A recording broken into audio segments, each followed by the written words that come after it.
Queridos irmãos e irmãs, estamos a celebrar o quarto domingo do tempo comum, também os irmãos que estão em casa, e nós estamos acompanhando neste ano litúrgico B, o Evangelho de Marcos. Cada 3 anos a cada ano a igreja vai acompanhando um evangelista, Mateus, Marcos, Lucas e João nas grandes solenidades. E este ano estamos acompanhando Marcos. Marcos é a fonte dos outros 2 evangelistas sinóticos, Lucas e Mateus, só que é o evangelho mais curto, por isso que neste ano, alguns domingos serão lidos o evangelho de João, porque Marcos é curtíssimo.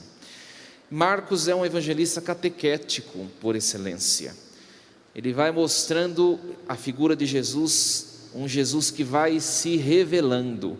Para Marcos, Jesus vai passando, anunciando, para explicar para as pessoas quem é Deus, o que Deus espera de nós e quem é Jesus. E nós vemos no episódio de hoje, Jesus entra numa sinagoga, era sábado, o dia do culto judaico. Geralmente não, sempre, né? No sábado, eles têm os cânticos próprios.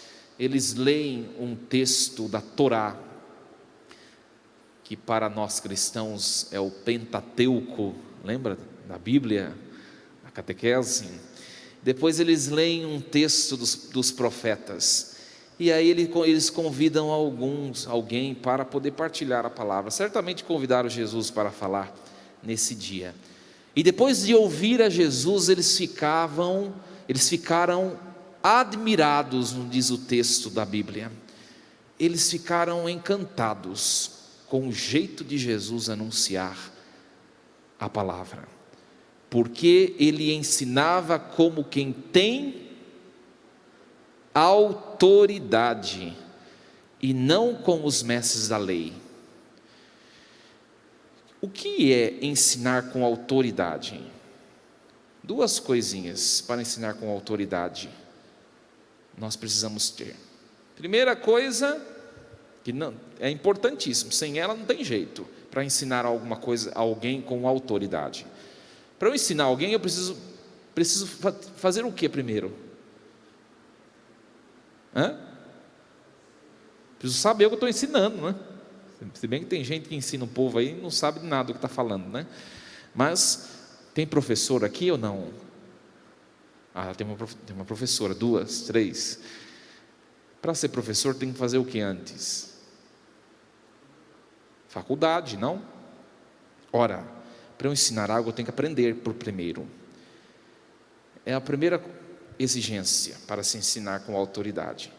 Só que não basta isso, porque se bastasse, os mestres da lei também ensinariam com autoridade, porque os mestres da lei eram exímios estudiosos da religião, das leis e da Sagrada Escritura.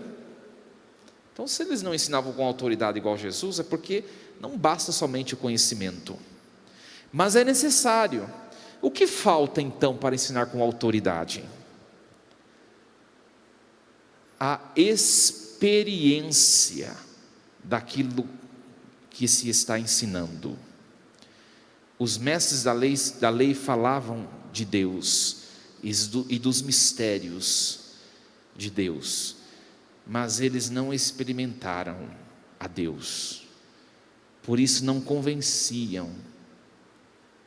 Falar com autoridade é você experimentar, primeiramente conhecer, como o padre já falou, e depois de conhecer, você experimentar a Deus de que você fala, de modo que quando você falar, ou nos lugares onde você estiver, você com a sua presença, com a sua vida, com o jeito de você falar, você convencerá o seu interlocutor, porque nas suas palavras transparecerão vivências e experiências daquilo que você fala. E de fato, minha gente, quando se fala de algo que não se vive, nós percebemos. E o Senhor nos convida hoje, a primeira coisa, um primeiro ponto, né, a conhecermos a Deus. Tem muita gente que participa das assembleias litúrgicas, mas não conhecem as coisas de Deus. Se você não conhece, como você vai ser missionário? Como nos manda o Evangelho, anunciar, se você não conhece a Deus. E católico é muito preguiçoso. Nós somos muito curiosos para saber da vida dos outros, né? Mas para pesquisar as coisas de Deus, nós somos preguiçosos. E a palavra de Deus nos diz hoje, esse primeiro ponto, ele não é o principal, mas ele é o primeiro, precisa se cumprir. Nós precisamos aprender mais as coisas sagradas. Às vezes a gente sai na rua, alguém de outra religião nos interpela, e nós vamos assim nos encolhendo, porque nós não sabemos dar testemunho daquilo que a gente professa, e é uma vergonha. Pergunta questões de fé, aí você não sabe responder, e pega os protestantes, eles batem no peito, falam um monte de bobagem, mas eles defendem o que eles acreditam. E nós católicos, às vezes, internet tem um monte de bobagem, mas também tem coisa boa. Quantas coisas para vídeos que nos ensinam coisas da doutrina da igreja, e nós não nos interessamos. E por quê? Porque é um jogo recíproco, né? Quanto mais eu busco, mais eu vou experimentando, e quanto mais eu vou experimentando, mais eu vou desejando conhecer desse Cristo que eu experimento. Só que se eu não der um pontapé inicial, eu não vou entrar nessa dinâmica de conhecer, experimentar e conhecer. E é a proposta de hoje. Sejamos mais curiosos nas coisas sagradas, nas coisas de Deus. Nos lancemos mais a experimentar Jesus Cristo, porque podemos estar diante do altar, todos nós, não é só os fiéis leigos, os padres também, podemos muitas vezes estar diante do altar, mas não experimentar daquilo que celebramos. E experimentar é você entrar no mistério com a sua vida, e colher no seu coração uma unção, a ação que vem de Deus, que transforma a nossa vida, que nos motiva, que nos leva adiante. Isso é experimentar. Jesus ensinava com autoridade, porque Jesus e o Pai eram íntimos. Jesus é Deus, com o Pai um. Por isso ele experimentava essa intimidade com o Pai, e por consequência ensinava com autoridade. Por isso que em pouco tempo Jesus Cristo, naquela Palestina, arrastou multidões atrás de si. Por quê? Porque as pessoas percebiam nele algo diferente, e é essa autoridade. Esse é o convite de hoje. Experimentarmos a Deus, conhecermos a Deus, para ensinar também. Porque católico que vem à missa, mas depois não acrescenta para a igreja, é católico inútil. Nós temos de ser missionários onde convivemos. A figura do padre, do pastor, dos bispos, não chegam nos ambientes onde vocês convivem. O padre não consegue chegar lá nos ambientes onde você entra. A igreja não chega por meio dos pastores. É você que tem que levar a palavra de Deus e a experiência que você faz aqui lá. Agora, se você faz uma experiência de Deus aqui, mas depois da porta adiante, aquilo se neutraliza e não se mostra em você, você está vivendo uma vida apostólica infrutífera, estéril, que não acrescenta em nada para aquilo que Jesus espera de nós. Não experimentar aqui e lá no mundo mostrar que vale a pena ser cristão, vale a pena experimentar Jesus também, de modo que as pessoas vão olhar para nós e vai falar: nossa, vale a pena fazer o que ele faz ou o que ela faz, porque tem algo de bom, algo de diferente. Esse que é o ideal cristão, meus irmãos. É desafiador isso, mas esse que é o ideal. E ensinar. Quem é pai e mãe aqui? Ergue a mão. Ixi, tem bastante gente. Missão de vocês ensinar os filhos. Depois que da adolescência em diante já não tem muito mais jeito, né? Mas sobretudo quem tem filho pequeno, faça agora enquanto há tempo.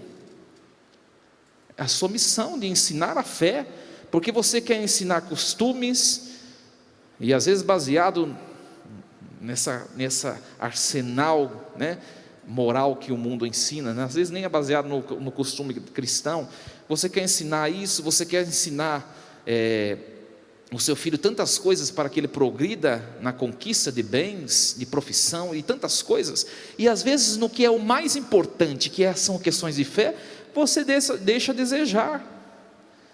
Você é o mestre daquele que Deus lhe entregou ao seu cuidado, pai, mãe, o primeiro evangelizador. Trazer a missa, rezar junto quando é criança é mais fácil, e tem que começar desde lá. Mas os pais são os primeiros a darem contra-testemunho, não rezam juntos, né? Não levam uma vida familiar cristã. Tem família que vem à missa que é mais pagã do que os pagãos que não vêm.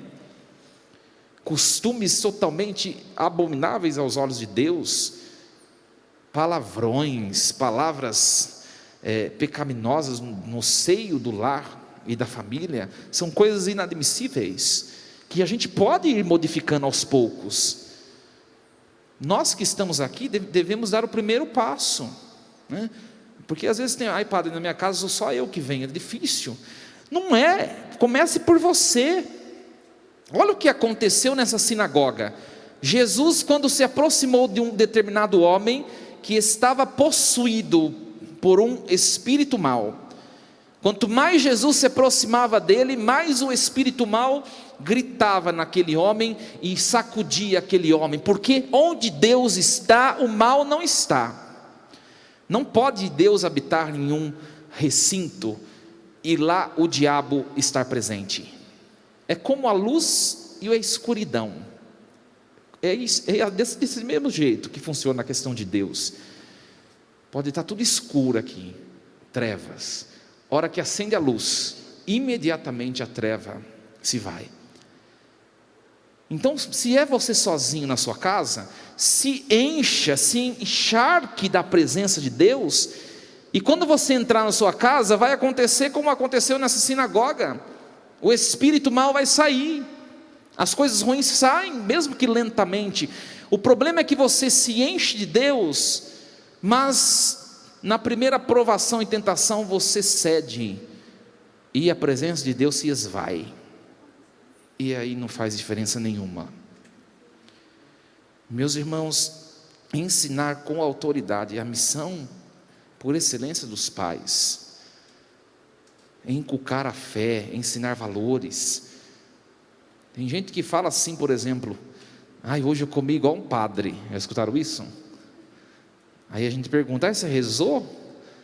Padre, esqueci. Então você não comeu igual um padre, você comeu igual um burro, né? Ou um porco, porque padre reza, né? Então esses costumes que parecem ser tão irrelevantes, né? Desnecessários, mas que são costumes que vão transformando a nossa vida como cristãos. O rezar antes da refeição, o pai e a mãe dizer com a autoridade que Deus te entrega de pai e de mãe ao seu filho, quando seu filho sai: o Senhor te acompanhe e te proteja, em nome do Pai, do Filho e do Espírito Santo. Mas não se usa dessa autoridade. E tem vezes tem mãe, tem pai que tem filho pequeno e traz para o padre: o padre, meu filho está com quebrante. Já escutaram isso? Está com quebrante, dá uma bênção. Dá vontade de falar: você tem que ter vergonha na sua cara, porque você é mãe, você é pai, você tem autoridade para abençoar o seu filho. Você tem autoridade para santificar o seu lar. Pai e mãe tem uma autoridade sobrenatural dada por Deus. Reze para o seu filho e com o seu filho. Aí está com quebrante, vai na benzedeira, né? Em vez de buscar a vida de oração e os sacramentos da igreja. Então, meus irmãos, tantas coisas que às vezes nós vamos fazendo, que nós vamos deixando de usar isso que Deus nos dá, como batizados, como cristãos, essa autoridade. É preciso experimentar a Deus e agir no nosso dia a dia. Um segundo ponto dessa liturgia de hoje é a questão do mal. O mal existe e é personificado. São seres que se revoltaram contra Deus, negando a Deus, fecharam-se numa maldade que antes não existia, a terça parte do céu decaída quer, porque quer destruir tudo o que Deus ama. Meus irmãos, quem é pai, quem é mãe aí, quando alguém faz alguma coisa de ruim para o seu filho, não é tal como se estivesse fazendo para você? É por isso que o diabo quer destruir os cristãos, porque no fundo ele quer atingir a Deus, não a nós, porque ele sabe que ele é mais forte do que nós. Ele quer atingir a Deus, porque ele sabe que atingindo aquilo que Deus ama, que somos nós, ele vai atingir a Deus. E às vezes a gente caminha numa vida entregue às coisas do mundo, às preocupações, e parece que a vida está tudo bem. Por detrás de tudo que é sensível, palpável, visível, existe uma batalha espiritual enorme, porque nós não somos só matéria, nós somos espírito, e é aí que a batalha ferve. Por isso rezar, não levar a vida como se tivesse tudo bem, porque hora ou outra o diabo vai passar a perna em você. Nós temos de tomar consciência. Por isso estar em Deus o tempo todo, rezar o tempo todo, como aconteceu nessa sinagoga, quando Jesus chegou próximo desse homem que estava possuído, o espírito mal começou a se manifestar nele, porque o mal não resiste a Deus. Por isso estar em Deus, se você quer que o mal não esteja perto de você, você precisa estar em Deus, ser um sacrário vivo da presença de Cristo. E uma coisa interessante, meus irmãos, quando Jesus chega perto, o espírito mal diz a ele, por meio daquele homem: que queres de nós, Jesus Nazareno? Vieste para nos destruir? Eu sei quem tu és o Santo de Deus. Os anjos decaídos, os demônios, antes de negarem a Deus, eram os seres mais próximos de Deus, por isso que eles conhecem a Deus. E meus irmãos, você acha que se eles conhecem a Deus, eles não conhecem as nossas fragilidades? Os demônios sabem muito bem aonde que eles devem investir para derrubar a cada um de nós e nossas famílias. E às vezes a gente sabe onde é nosso ponto fraco, e a gente não se protege. Questão familiar, por exemplo, tem famílias que vivem conflitos, e às vezes é sempre os mesmos motivos de conflitos, e as pessoas não percebem que o diabo sabe que é ali, e ele tem feito sempre a mesma coisa, e as pessoas têm caído sempre do mesmo jeito, não percebe a ação do diabo nos acontecimentos. É hora de nós olharmos para a nossa vida e vermos: olha, minha fragilidade é aqui, e é aqui que eu preciso me fortalecer em Deus, para que aqui nessa brecha ele não entre. Ele sabe quem é Deus, ele sabe quem somos nós e quais são as nossas fragilidades. Por isso, ficar vigilantes, porque quem pensa que está em pé, cuidado para não cair. E a última coisa dessa liturgia, é a segunda leitura de hoje. Quem é casado aí, é para você. São Paulo está escrevendo aos Coríntios. Por quê? Porque a cidade de Corinto era uma cidade de promiscuidade, onde tinha um porto. Tinha um porto e vinha muita gente naquele porto, e tinha muita prostituição, muitas questões morais degradantes. E ele prega denunciando, e ele vai falar sobretudo aos casais, porque aquela vida de libertinagem estava seduzindo aqueles que eram casados. Cuidado, aquilo que parece ser bom, aquilo que parece trazer satisfação, pode te levar para o inferno, e pior do que isso, pode te fazer sofrer desde já. E aí ele vai falar: olha, eu gostaria que estivesses livres dessas preocupações. Ele sabe que não está, porque essas tentações entrou na comunidade. E aí ele vai falar: olha, o homem que não é casado, seja solícito pelas coisas do Senhor, e procura agradar ao Senhor. Quem não é casado, não tem compromisso com outra pessoa, dedique sua vida por inteiro a Deus, até que você encontre alguém, se assim for da vontade de Deus. Porque quem não serve a Deus serve ao mundo, e quem serve ao mundo se entrega ao inimigo de Deus. O serviço da igreja é algo que nos santifica. A gente vê bastante jovens que servem ao altar, é a alegria da gente. Por quê? Porque quando serve ao altar, você está se santificando, se isentando dessas provações que o mundo, com que o mundo nos acomete. Quem é solteiro, se dedique às coisas do Senhor. E aí ele vai dizer para os casados: o casado preocupa-se com as coisas do mundo, procura agradar a sua mulher, e por isso está dividido. Essa divisão de que fala o texto, ela quer dizer, não é algo muito rechaçante ou algo ruim. De fato, quem é casado deve dedicar 50% da sua vida à esposa, ao esposo, e a outra metade a Deus. Por isso essa divisão. O casado, o homem, agrade a sua mulher, diz o texto. E nós vemos os casamentos hoje em dia, meus irmãos, é que cada um quer fazer a sua vontade, e não se preocupam mais com o outro, não tem mais a sensibilidade de ver a necessidade do outro, ou porque o outro está passando por aquilo, está reagindo daquela maneira. Parar, dialogar, conversar. O que não está bem entre nós? Vamos rezar juntos em oração.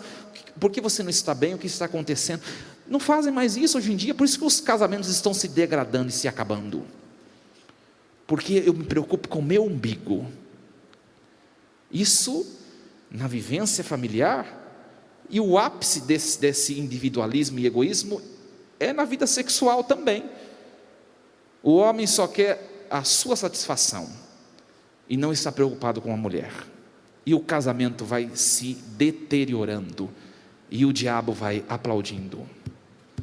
Por isso, famílias, casais, rezar juntos e na oração poder dialogar o que não está bem, ou quais passos podemos dar. O que eu posso fazer para ser melhor para você? O que você pode fazer para que seja melhor? O que você não te agrada em mim? Essas coisas. Da mesma maneira, a esposa seja solícita para com seu marido. Não fiquem escutando muito aqueles discursos feministas, né? Ai, a mulher não tem que ser solícita nada, a mulher tem que ser mais do que o homem, né? Jogue fora isso daí, não vem de Deus. Essa solicitude, no fundo, ela é recíproca, é a mesma coisa, as mesmas obrigações do esposo, a esposa também, ser uma mulher dócil, sensível àquele que você escolheu para a sua vida. Que Deus nos ajude, meus irmãos, nessa celebração eucarística, possamos ser pessoas que a ensinam com autoridade, possamos estar atentos às investiduras, às investidas do maligno, e possamos, quem é casado, quem é solteiro, exercer o nosso ofício, conforme assim o Senhor espera de nós. Assim seja.